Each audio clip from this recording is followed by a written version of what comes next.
Kelly Stone is a senior policy analyst at ActionAid, an international NGO that works to fight poverty and injustices in the world. She speaks to us live from Alexandria, Virginia. Thank you for joining us today. Africa is seeking to assert a stronger voice on the climate change problem, even though the continent really contributes the least to it. We've just heard Africa contributes some 4% of global carbon emissions. What's the significance of this summit in Africa? I think the real significance is yet to be seen, both of the official summit and the People's Climate Summit.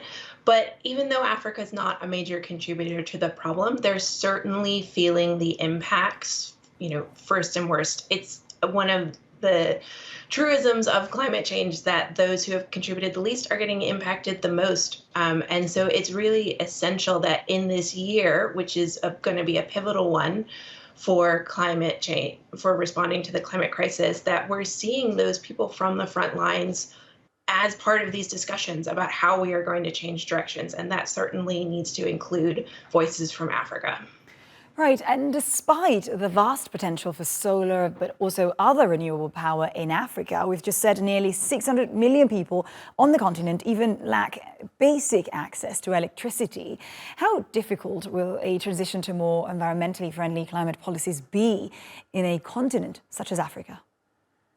I think the continued energy poverty is absolutely unacceptable. It needs to be addressed, but there's absolutely no reason that we shouldn't be seeing a leapfrog straight to the type of clean, renewable energy delivered in a just way that we need to see globally. There's no reason we shouldn't be jumping straight to that.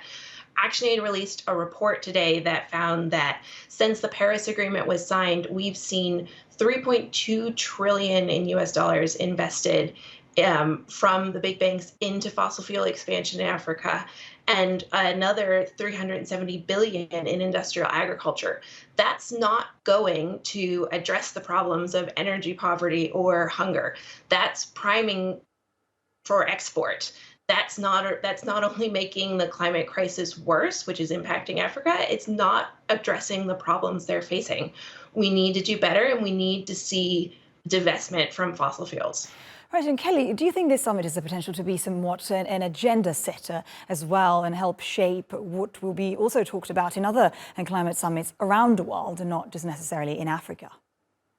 The climate crisis, we've seen, impacts growing all summer, all over the world. I think it should be on the agenda of every multinational gathering.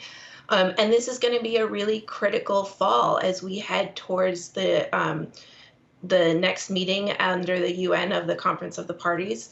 And it's really critical that we see a real change in climate action. We're not on track. We know we're not anywhere close, but we need to see actual action moving towards the real climate action that we need to see. We need to see divestment from fossil fuels. We need to see plans for transitioning away from fossil fuels. We need to see, investment and support and real climate finance flowing. Otherwise, the goals of the Paris Agreement are going to slip away. Kelly Stone, thank you very much indeed. Thank you for having me.